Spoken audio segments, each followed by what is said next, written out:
Assalamualaikum warahmatullahi wabarakatuh. Kami dari kelompok 4 akan mempresentasikan materi mengenai menghindari perilaku yang merusak semangat persatuan dan kesatuan bangsa. Berikut nama anggota kelompok kami. Selanjutnya, materi pertama akan disampaikan oleh Firsya. Terima kasih, Sawa. Nama saya Muhammad Firsan Askar Lubis, absen 16. Di sini saya akan menjelaskan materi tentang menghindari perilaku yang merusak semangat persatuan dan kesatuan bangsa. Dalam perjalanan bangsa dan negara Indonesia, persatuan dan kesatuan sangat diperlukan untuk membangun bangsa dan negara agar sejajar dengan bangsa dan negara lainnya yang sudah terlebih dahulu maju. Selama bangsa kita melaksanakan pembangunan secara berkesinambungan, telah banyak kemajuan yang dicapai di berbagai bidang kehidupan.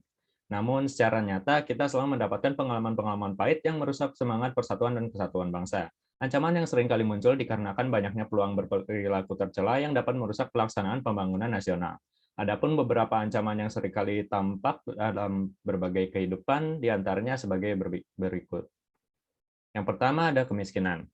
Kemiskinan selalu dijadikan lahan tumbuhnya ketidakpuasan serta kegelisahan masyarakat. Kesenjangan sosial terjadi antara si miskin dan si kaya yang mengakibatkan timbulnya perpecahan satu sama lain.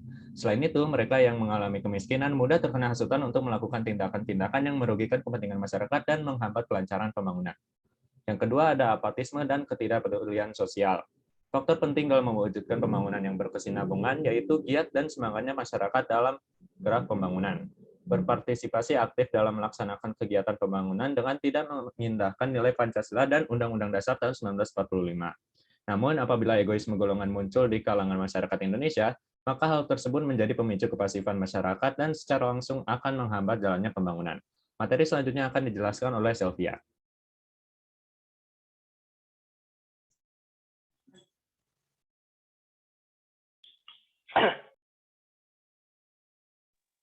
Nama saya Sylvia Zayana. Selanjutnya ada keterbelakangan. Proses pembangunan senantiasa diupayakan akan memberi manfaat yang merata hasilnya di seluruh pelosok tanah air. Namun, luasnya wilayah Indonesia serta tingginya jumlah penduduk menyebabkan belum meratanya pembangunan dan hasil-hasilnya. Oleh karena itu, munculnya kesenjangan sosial tidak dapat kita hindari dan perlu kita waspadai serta atasi bersama. Yang keempat ada korupsi dan kolusi. Maraknya kasus korupsi terjadi karena rendahnya kesadaran moral serta tanggung jawab terhadap pelaksanaan tugas dan kepentingan negara dan bangsa. Korupsi dan kolusi merupakan perbuatan yang melanggar hukum. Jika tidak ditanggapi dan diatasi dengan sebaik-baiknya akan merugikan jalan pembangunan dan meruntuhkan kehidupan masyarakat. Yang kelima ada dekadensi moral. Berkembangnya arus informasi di zaman globalisasi menyebabkan kita dengan mudah dapat melihat gaya hidup maupun pola pergaulan di negara lain. Perlu dipahami bahwa kebudayaan dan kepribadian bangsa kita dengan bangsa lain sangatlah berbeda. Oleh karena itu, kita harus mewaspadai kemungkinan lunturnya nilai-nilai kepribadian bangsa kita. Yang B ada peran masyarakat dalam menjaga persatuan dan kesatuan bangsa. Indonesia punya semboyan Bhinneka Tunggal Ika yang berarti berbeda-beda tetapi tetap satu jua. Oleh karena itu, menjaga persatuan dan kesatuan bangsa adalah hal yang mutlak untuk dilakukan. Apalagi Indonesia adalah negara yang beragam dengan kebudayaan, suku, ras, dan agama. Di sisi lain, letak Indonesia yang menjadi jalur transportasi banyak negara tak hanya mendatangkan keuntungan, tetapi juga ancaman. Misalnya, masuk budaya asing yang tidak sesuai dengan norma, masuknya obat-obatan terlarang, penggelapan barang, dan masih banyak yang lainnya. Maka dari itu, peran serta warga dalam menjaga persatuan dan kesatuan bangsa sangat diperlukan. Masyarakat bersatu akan melahirkan kehidupan masyarakat yang rukun dan harmonis. Adapun peran masyarakat dalam menjaga persatuan dan kesatuan bangsa adalah sebagai berikut. Selanjutnya akan dijelaskan oleh Iqbal. Assalamualaikum warahmatullahi wabarakatuh. Nama saya Muhammad Iqbal. A. Mempertahankan persatuan dan kesatuan wilayah Indonesia. Pepatah mengatakan, bersatu kita teguh, bercerai kita runtuh. Oleh karena itu, yang perlu kita tegakkan dan lakukan adalah satu, meningkatkan semangat kekeluargaan, gotong royong, dan musyawarah. Dua, meningkatkan kualitas hidup bangsa Indonesia dalam berbagai aspek kehidupan. Yang ketiga, meratakan pembangunan serta berkeadilan sosial bagi seluruh rakyat Indonesia. Yang keempat, melaksanakan otonomi daerah guna meningkatkan kesejahteraan masyarakat di daerah. Dan yang terakhir, memperkuat sendi-sendi hukum nasional serta adanya kepastian hukum. B. Meningkatkan semangat Bhinneka Tunggal Ika. Sebagai bangsa yang terdiri atas berbagai suku, bahasa, agama, dan adat kebiasaan, kita harus bersatu sebagai bangsa Indonesia. Oleh karena itu, kita harus memupuk semangat Bhinneka Tunggal Ika. Meskipun berbeda-beda, tetapi tetap kita tetap satu, yaitu bangsa Indonesia. Ada 3 hal yang harus kita lakukan untuk membina nasionalisme Indonesia. Yang pertama ada mengembangkan persamaan di antara suku-suku bangsa penghuni Nusantara. Yang kedua ada mengembangkan sikap toleransi. Dan yang ketiga memiliki rasa senasib dan sepenanggungan di antara sesama bangsa Indonesia. C.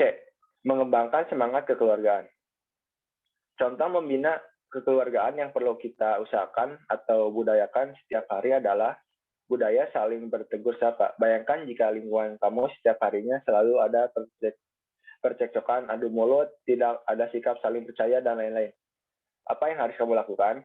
Selanjutnya, lakukan pengamatan di sekitar lingkungan tempat tinggalmu. Perilaku apa saja menurut kebiasaan setempat merupakan perbuatan yang menunjukkan semangat kekeluargaan. Mewujudkan perilaku yang mewujudkan semangat persatuan dan kesatuan dapat diwujudkan dalam berbagai bidang kehidupan. Syair lagu Pergi Belajar karya Ibu Sud, yaitu Hormatilah gurumu, sayangi teman, merupakan salah satu bentuk perilaku yang dapat menumbuhkan dan memperkuat persatuan dan kesatuan di sekolah. Dalam kehidupan masyarakat, menghormati sesama dan toleran terhadap orang lain merupakan sikap dan perilaku yang memperkuat persatuan dan kesatuan negara Kesatuan Republik Indonesia. Yang selanjutnya akan dijelaskan oleh Putri Ayu. Izin memperkenalkan diri, nama saya Putri Ayu Salsabila. D. Menghindari SARA. Bangsa Indonesia terdiri atas berbagai suku, bahasa, agama, serta adat istiadat kebiasaan yang berbeda-beda. Kita tidak boleh melakukan perbuatan yang dapat menimbulkan perpecahan. Oleh karena itu, yang harus kita hindari antara lain egoisme, ekstremisme, sukuisme, acuh tak acuh, tidak peduli terhadap lingkungan, dan fanatisme yang berlebihan. Kita harus menghindari perbuatan SARA, suku, agama, dan ras. Masyarakat yang bersatu dalam nilai persatuan akan mampu menangkal semua gangguan dalam kehidupan bermasyarakat. Persatuan dan kesatuan dalam masyarakat juga menumbuhkan solidaritas, semangat toleransi, kekompakan, dan memperkuat daya tahan masyarakat terhadap gangguan masyarakat itu sendiri. Gangguan terhadap masyarakat, misalnya gangguan keamanan dan ketertiban masyarakat. Mewujudkan perilaku yang mewujudkan semangat persatuan dan kesatuan dapat diwujudkan dalam berbagai bidang kehidupan. Dalam kehidupan masyarakat, menghormati sesama dan toleran terhadap orang lain merupakan sikap dan perilaku yang dapat memperkuat persatuan dan kesatuan negara Kesatuan Republik Indonesia.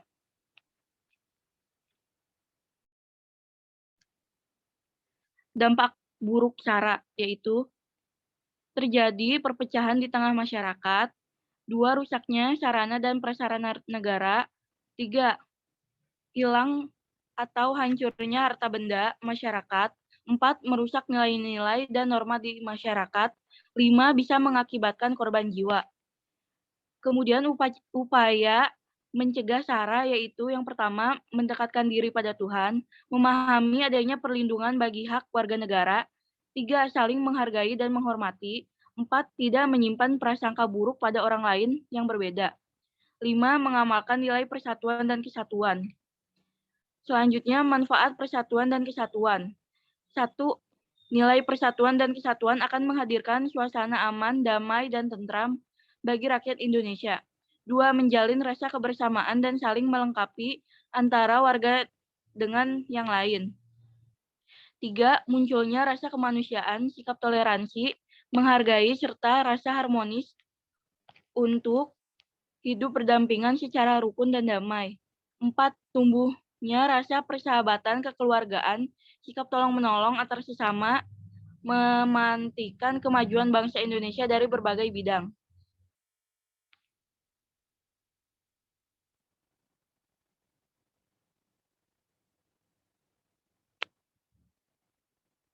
Tiga, permasalahan potensi perpecahan. Indonesia merupakan negara yang beragam mulai dari suku, agama, etnis, budaya yang termasuk negara yang majemuk. Sebagai negara yang beragama, tentu Indonesia rentan dengan perpecahan. Persatuan dan kesatuan menjadi kunci bangsa Indonesia untuk menjaga keberagaman tersebut.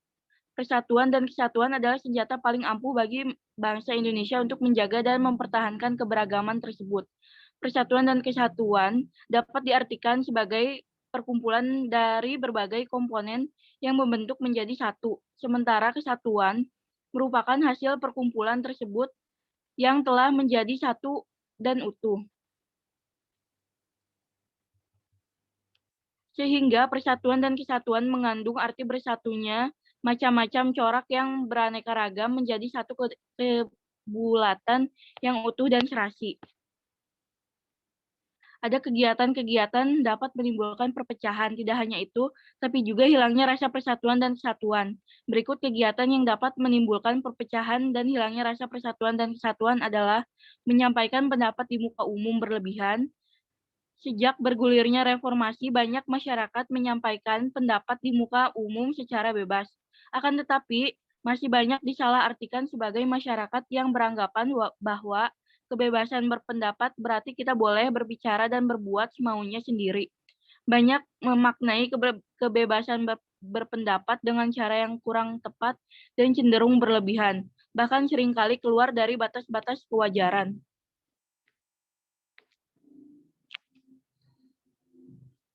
Materi selanjutnya akan dibacakan oleh Rafli. Baik, nama saya Rafli Audrania Putra, absen 25, akan melanjutkan materi. B. Konflik sosial. Konflik sosial sangat rentan terjadi di negara Indonesia. Hal tersebut dikarenakan lunturnya semangat Bhinneka Tunggal Ika dan memudarnya semangat toleransi dalam kehidupan sehari-hari. Dengan adanya konflik sosial yang terjadi dapat menimbulkan kerugian harta benda dan jatuhnya korban jiwa. Lebih parahnya, dampak dari konflik sosial adalah dapat menimbulkan konflik yang baru. C. Gerakan separatis. Tidak dapat dipungkiri bahwa terdapat gerakan-gerakan separatis yang berpotensi dapat merongrong keutuhan Negara Kesatuan Republik Indonesia.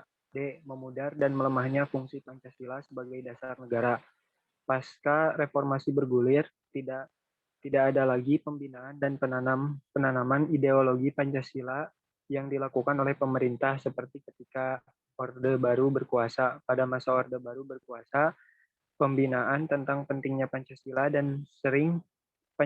sering dilakukan dalam bentuk B17 dan penararan P4. Lunturnya semangat Bhinneka Tunggal Ika. Dampak arus globalisasi yang terus berkembang saat ini membuat segala hal dapat diakses dengan mudah oleh siapapun. Dengan tidak adanya filterisasi dengan baik dan benar dapat memberikan dampak yang negatif bagi bangsa Indonesia. F. Pelanggaran hak asasi manusia. Permasalahan mengenai hak asasi manusia merupakan permasalahan yang muncul di Indonesia. Berbagai jenis pelanggaran hak asasi manusia terjadi di negara Indonesia.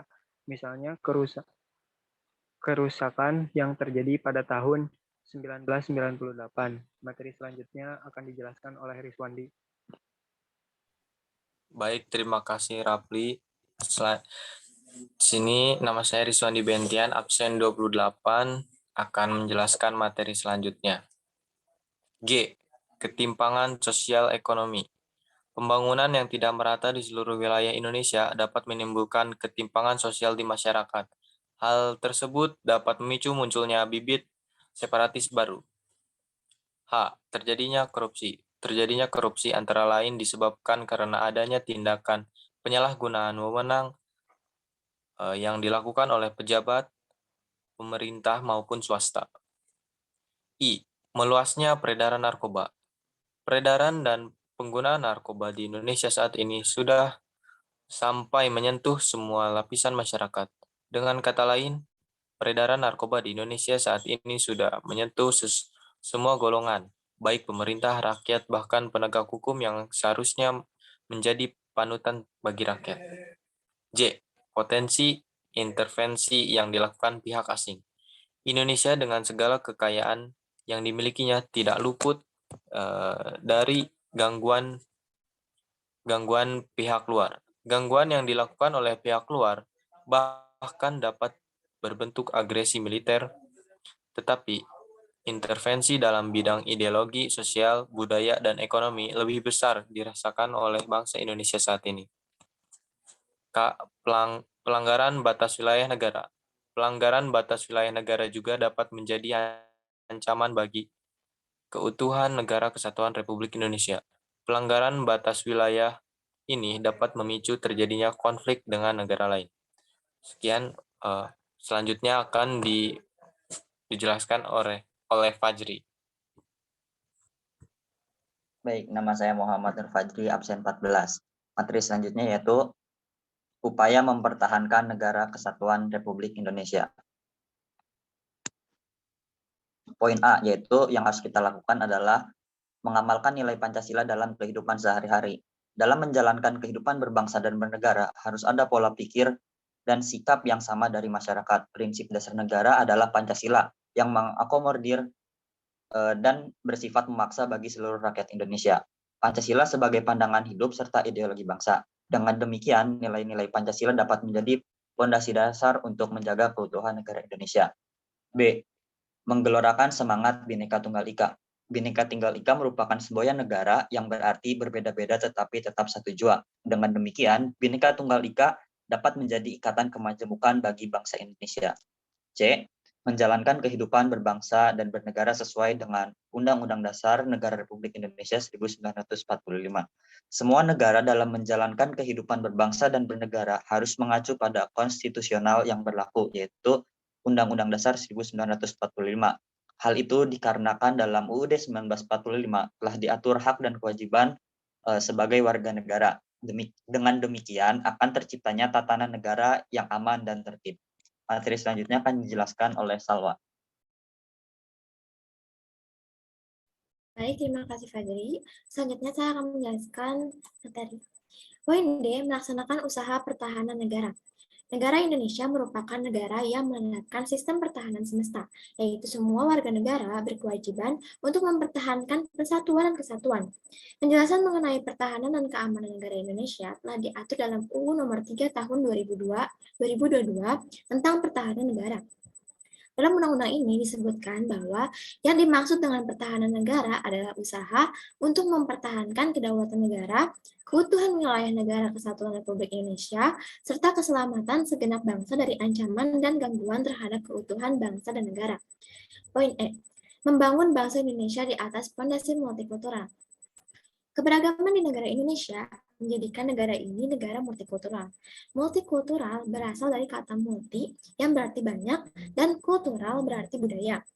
Hal ini tercantum dalam pasal 32 UUD NRI 1945 yang berbunyi, kebudayaan bangsa Indonesia adalah puncak-puncak kebudayaan di daerah. Pemahaman multikulturalisme sangat berperan penting dalam upaya membangun masa depan bangsa. Pemahaman mengenai multikulturalisme harus diperjuangkan karena dibutuhkan sebagai landasan tegaknya demokrasi. Hal ini bermakna bahwa dalam membangun bangsa diperlukan upaya menjalankan gerakan multikulturalisme sebagai sebuah pemahaman dasar untuk menyelesaikan permasalahan di tengah keberagaman. Paradigma hubungan timbal balik yang bertujuan mengatasi akses negatif dari masalah disintegrasi bangsa sangat dibutuhkan dalam negara Indonesia yang multikultural. 3 syarat kompetensi normatif, yaitu kompetensi kebudayaan, kemasyarakatan, dan kepribadian. Semangat keberagaman harus dijadikan spirit penggerak setiap tindakan komunikatif, khususnya dalam proses pengambilan keputusan politik. Jika tindakan komunikatif terlaksana dalam sebuah komunitas masyarakat multikultural, hubungan diagonal ini akan menghasilkan beberapa hal penting. Dilihat dari hubungan antara pokok yang terkandung dalam multikulturalisme dan kondisi negara Indonesia saat ini. Adanya kebijakan multikulturalisme dapat memaknai Bhinneka Tunggal Ika secara baik, seimbang, dan proporsional, sehingga negara Indonesia dapat membangun masa depan bangsa sesuai yang diharapkan. Baik, sekian presentasi dari kelompok 4. Mohon maaf bila banyak kesalahan kata. Wabillahi taufiq wal hidayah. Wassalamualaikum warahmatullahi wabarakatuh.